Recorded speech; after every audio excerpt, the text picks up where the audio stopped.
नमस्कार, आप देख रहे हैं दूरदर्शन समाचार। मैं हूं गोपा सान्याल और सबसे पहले आज के हेडलाइंस। केंद्रीय महिला और बाल विकास मंत्री ने कहा कि सुपोषण को बढ़ावा देने के लिए आंगनबाड़ी केंद्रों को बेहतर बुनियादी ढांचे के जरिए सक्षम बनाया जाएगा। राज्यपाल ने उच्च शिक्षा के स्तर को बेहतर बनाने के लिए युवाओं से एकजुट होने का आह्वान किया।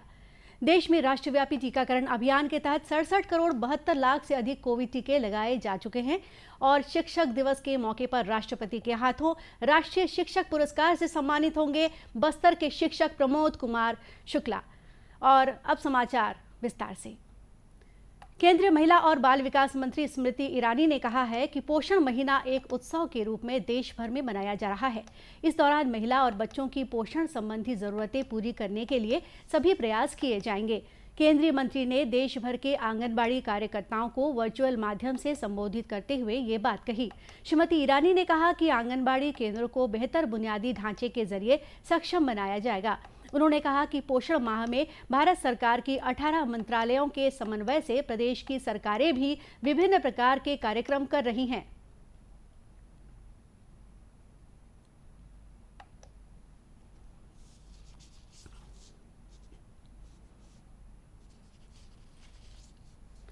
केंद्रीय मंत्री ने यह भी बताया कि कोरोना संकट के दौर में कुपोषण से मुक्ति के लिए लगातार प्रयास किए गए और बच्चों को उनके घरों तक सुपोषित खाद्य सामग्री पहुंचाने की व्यवस्था की गई थी। राज्यपाल अनुसुईया उइके ने उच्च शिक्षा के स्तर को बेहतर बनाने के लिए युवाओं से एकजुट होने का आह्वान किया है। ये बात राज्यपाल ने शिक्षा पर आधारित एक अंतर्राष्ट्रीय सम्मेलन के उद्घाटन समारोह को वर्चुअली संबोधित करते हुए कही।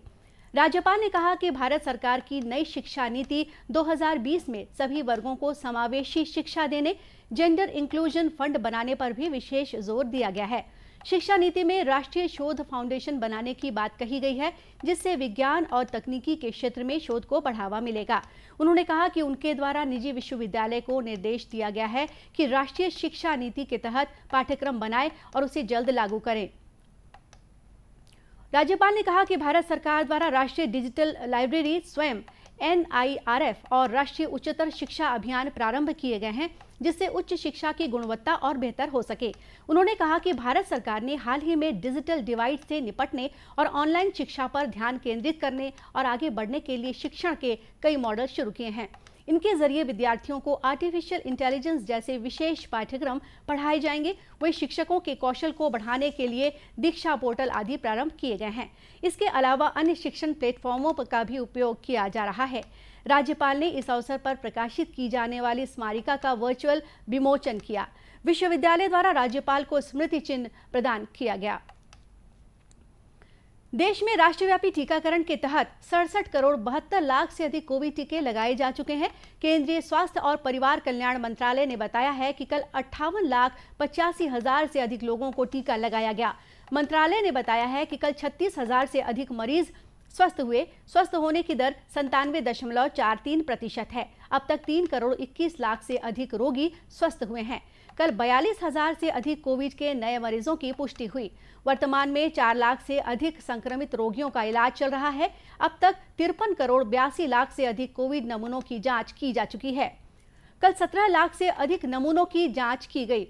इधर छत्तीसगढ़ में भी कोरोना मरीजों के तेजी से स्वस्थ होने और हर दिन कम मरीज मिलने की वजह से सक्रिय मामलों में लगातार गिरावट आ रही है। इस समय राज्य में सक्रिय मामलों की संख्या करीब 380 है। कल प्रदेश में 37 नए मरीजों की पहचान हुई। वहीं कोरोना संक्रमण से एक व्यक्ति की मृत्यु हुई है। राज्य में कोरोना संक्रमण की औसत दर 0.12% तक पहुंच चुकी है। कल दुर्ग, बालोद, बेमेतरा, कबीरधाम, रायगढ़, महासमुंद सहित 17 जिलों में कोरोना संक्रमण का एक भी नया मामला नहीं मिला है। वहीं भारतीय औषध महानियंत्रक DCGI ने स्वदेशी कोविड वैक्सीन कार्बोवैक्स के 2 नैदानिक परीक्षण की मंजूरी दे दी है। वैक्सीन निर्माता बायोलॉजिकल ई को कुछ शर्तों के तहत 5 से 18 वर्ष तक के बच्चों पर दूसरे और तीसरे चरण के परीक्षण की अनुमति मिली है। जैव प्रौद्योगिकी विभाग और इसके PSU जैव प्रौद्योगिकी उद्योग अनुसंधान सहायता परिषद BIRAC ने बायोलॉजिकल ई की कोविड वैक्सीन को सहायता उपलब्ध कराई है।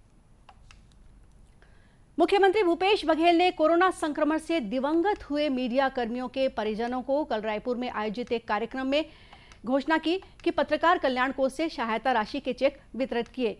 उन्होंने कोरोना संक्रमण से जान गंवाने वाले मीडिया कर्मियों के परिजनों को 5-5 लाख रुपए की राशि दी।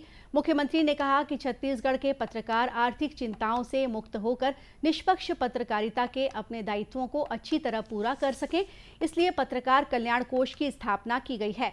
मुख्यमंत्री ने कहा कि मीडिया के साथियों ने हर बार की तरह कोरोना संकट के समय में भी अपने दायित्वों को पूरी जिम्मेदारी के साथ पूरा किया। श्री बघेल ने कहा कि अपने वादे के राज्य सरकार पत्रकार सुरक्षा कानून बनाने की दिशा में भी लगातार आगे बढ़ रही है। जल्द ही यह कानून तैयार होकर विधानसभा में प्रस्तुत हो जाएगा। उन्होंने कोरोना काल में छत्तीसगढ़ के पत्रकारों द्वारा की गई उत्कृष्ट सेवाओं के लिए उनकी सराहना की। कल शिक्षक दिवस है। इस अवसर पर छत्तीसगढ़ सहित देश भर में शिक्षकों को बच्चों के भविष्य निर्माण में योगदान के लिए सम्मानित किया जाएगा। इस अवसर पर नई दिल्ली से वर्चुअल रूप से आयोजित एक कार्यक्रम के जरिए राष्ट्रपति रामनाथ कोविंद छत्तीसगढ़ के शिक्षक प्रमोद कुमार शुक्ला को राष्ट्रीय शिक्षक पुरस्कार से सम्मानित करेंगे। सम्मानित होने वाले शिक्षक श्री शुक्ला बस्तर जिले के एकलव्य आदर्श आवासीय विद्यालय करपावंड में व्याख्याता के पद पर पदस्थ हैं। व्याख्याता श्री शुक्ला कल नवा रायपुर स्थित मंत्रालय के एनआईसी के स्टूडियो में वर्चुअल रूप से राष्ट्रीय शिक्षक पुरस्कार प्राप्त करेंगे। अपनी इस उपलब्धि से श्री शुक्ला काफी खुश हैं। उन्होंने कहा कि वे कोशिश करते हैं कि पढ़ाई के दौरान नवाचार का इस्तेमाल करें और बच्चों को मनोरंजक तरीके से पढ़ाएं। इससे बच्चे काफी जल्दी सीखते हैं। मैं डॉक्टर प्रमोद शुक्ला ये बताना चाहता हूँ कि पारंपरिक तरीकों में इनोवेटिव आइडियाज़ ऐड कर दी जाएं तो बच्चों के जो सीखने की रुचि बढ़ जाती है। पढ़ाते समय आईसीटी टूल्स का उपयोग अगर हम करते हैं तो बच्चे उसे बहुत जल्दी सीखते हैं। Free drama day, seminar presentation या खेल खेल में अंग्रेजी सीखना, बताना, स्टोरी टेलिंग, न्यूज़पेपर आर्टिकल का उपयोग करना पढ़ाते समय, ये मैं कोशिश करता हूँ एक जॉयफुल इन्वायरमेंट क्रिएट करने की। तो बच्चे फ्री होकर, उन्हें आज़ादी होती है, जो उनके मन में है वो इंग्लिश उसके दौरान डायलॉग के रूप में बोलते हैं। बाद में उनकी जो गलतियाँ हैं छोटी छोटी वो शॉर्ट आउट की जाती है, करेक्ट की जाती हैं। उल्लेखनीय है कि राष्ट्रीय शिक्षक सम्मान के लिए इस वर्ष पूरे देश से 44 शिक्षकों का चयन किया गया है। इसमें छत्तीसगढ़ के व्याख्याता श्री शुक्ला भी शामिल हैं। अशिक्षा के अंधकार को दूर करने तथा बच्चों के व्यक्तित्व विकास में शिक्षकों की महत्वपूर्ण भूमिका होती है। इसी बात को साबित करने में लगे हैं बालोद जिले के चिटौद गांव में रहने वाले शिक्षक ईश्वरी कुमार सिन्हा। इस शिक्षक ने अपने घर को ही पाठशाला का रूप दे रखा है। चिटौद के शासकीय प्राथमिक शाला में शिक्षक के रूप में पदस्थ ईश्वरी कुमार गांव में आर्थिक रूप से कमजोर परिवारों के बच्चों पर विशेष ध्यान दे रहे हैं। वे बच्चों को स्कूली शिक्षा के साथ उन्हें प्रतियोगी परीक्षाओं की तैयारियां भी करा रहे हैं। इतना ही नहीं, वे बच्चों को कंप्यूटर की बेसिक जानकारी भी दे रहे हैं। खास बात यह है कि वह बच्चों से इसके लिए कोई फीस नहीं लेते और अपना आधा वेतन वे बच्चों की शिक्षा पर ही खर्च करते हैं। बच्चों को रोचक और आसान बनाने तथा बच्चों के बौद्धिक विकास के लिए वे विभिन्न नवाचारों का भी प्रयोग करते हैं। शिक्षा के प्रति उनकी लगन और योगदान के लिए उन्हें राष्ट्रीय पुरस्कार से भी सम्मानित किया जा चुका है। ईश्वरी कुमार का कहना है कि वे खुद गरीबी में पले बढ़े हैं। ऐसे में समाज के कमजोर तबके की मदद करना उनका कर्तव्य है। माहौल से, गांव से निकला हूं और जो गरीबी हमने देखी उस स्थिति में शिक्षा के मायने जो आज मैंने निकलने के बाद जो पाए हैं उसको मैं पूरी तरह से आज अपने विद्यार्थियों को पूरी करने के लिए अपने ही घर को स्कूल बनाया है। स्कूल बनाने के पीछे कारण है कि विद्यालय पे हमारे पास बहुत सारे अनुशासन और वो चीज़ें रहती हैं जो घरेलू वातावरण पे हम नहीं दे पाते हैं। घर को विद्यालय बनाने के कारण आज बच्चों में भय का वातावरण कम हुआ और इसके कारण बहुत सारे बच्चे तेजी से तकनीकी जैसे विषयों और बहुत सारे अनुशासनात्मक और वृहद ज्ञानों पे आगे बढ़ चुके हैं। उनके पास पढ़ाई करने वाले बच्चों ने बताया कि वे स्कूली पढ़ाई के साथ कंप्यूटर टाइपिंग और कोडिंग का ज्ञान भी अर्जित कर रहे हैं, जो उनके करियर को आगे बढ़ाने में काफी मददगार साबित होगा। 4 से 5 महीने हो गए यहाँ आ रहा हूँ। उससे पहले मैं केवल किताबों तक उलझा था। मेरा सपना IAS बनने, अफसर बनने का है, UPSC जैसे एग्ज़ाम को फाइट करने का। तो मैंने ये मन में सोचा था। उसके जस्ट 2 से 3 दिन बाद यहाँ आए और UPSC परीक्षा के लिए जो भी आवश्यक है या जितने भी सामान्य ज्ञान है उन सब की ज़रूरत यहाँ पूरी हो रही है। हम विश्व के नक्शे से, भारत के नक्शे से, छत्तीसगढ़ के नक्शे से सभी से ऐसे खेलों की तरह खेल रहे हैं और उनको समझ रहे हैं। यहाँ हमने कंप्यूटर में पीपीटी बनाना, वर्ड फाइल, एक्सेल और पेज मेकर बनाना सीखा। पेज मेकर में हम लोग सारी कार्ड बनाते हैं, जिसमें सारी कार्ड को देख करना वैसे बनाते हैं। और जब पीपीटी में पावर प्रेजेंटेशन, जिसमें हम अपनी बातों को रख सकते हैं दूसरे बड़े बड़े मंचों पे। ईश्वरी सिन्हा ने घर पर ही लाइब्रेरी भी बना रखी है, जहां बच्चों के जरूरत की सभी किताबें मौजूद हैं। माओवादी हिंसा से पीड़ित लोगों की मदद के लिए सरकार द्वारा किए जा रहे प्रयासों के सकारात्मक परिणाम देखने को मिल रहे हैं। इसके तहत पीड़ित लोगों और उनके परिवार के सदस्यों को सरकारी नौकरी, स्कूली बच्चों को छात्रवृत्ति और आर्थिक सहायता मुहैया कराई जा रही है। राजनांदगांव जिले में भी नक्सल पीड़ितों को पुनर्वास योजना के तहत कई तरह की सुविधाएं प्रदान की गई हैं। कलेक्टर तारण प्रकाश सिन्हा ने बताया कि जिले में माओवाद हिंसा से प्रभावित 118 पीड़ित परिवारों में से 72 लोगों को शासकीय नौकरी दी गई है। उन्होंने बताया कि प्रभावितों को केंद्र और राज्य सरकार द्वारा संचालित योजनाओं का लाभ दिया जा रहा है। राज्य शासन और केंद्र शासन के जो निर्देश हैं उनके अनुसार नक्सल पीड़ित परिवारों की पूरी मदद योजनाओं के अंतर्गत राजनांदगांव जिले में की जा रही है। राजनांदगांव जिले में कुल 118 परिवार ऐसे हैं जो किसी न किसी रूप में नक्सल घटनाओं से प्रभावित रहे थे। इन 118 परिवारों में से 72 जो पात्र व्यक्ति थे उनको शासकीय नौकरी हमने स्थानीय स्तर पर दी है और उनकी मांग के अनुसार उनको पदस्थापना भी दी है जहाँ उन्होंने मांग की है।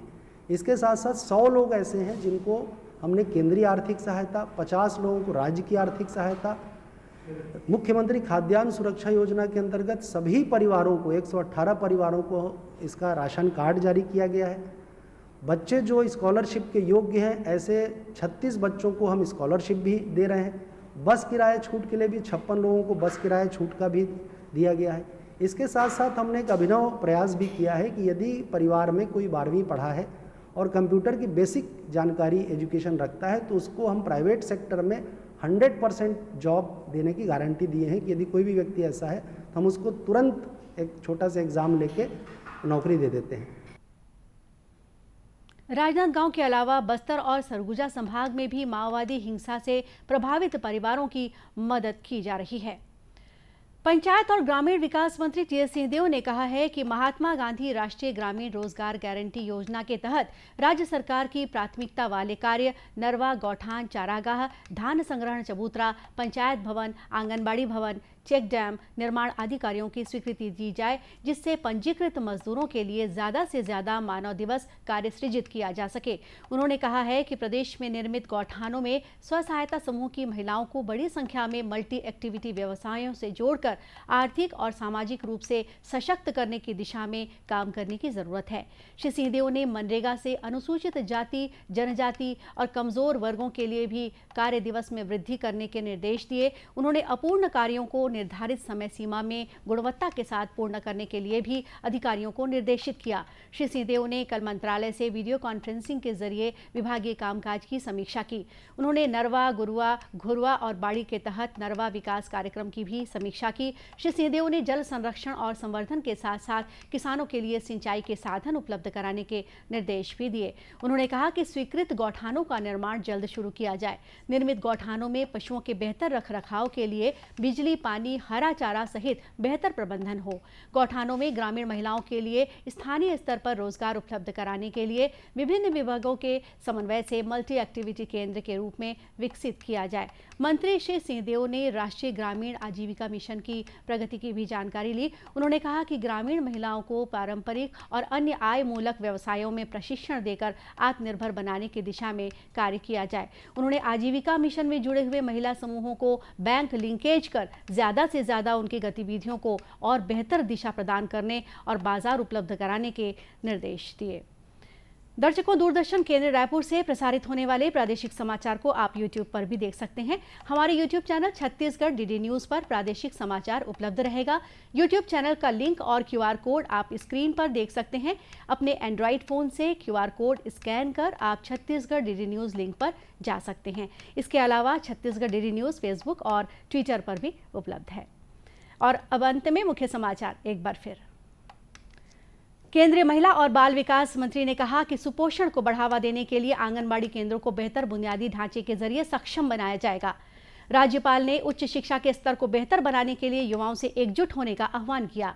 देश में राष्ट्रव्यापी टीकाकरण अभियान के तहत 67 करोड़ 72 लाख से अधिक कोविड टीके लगाए जा चुके हैं और शिक्षक दिवस के मौके पर राष्ट्रपति के हाथों राष्ट्रीय शिक्षक पुरस्कार से सम्मानित होंगे बस्तर के शिक्षक प्रमोद कुमार शुक्ला। और इसी के साथ ये समाचार बुलेटिन यही समाप्त हुआ। नमस्कार।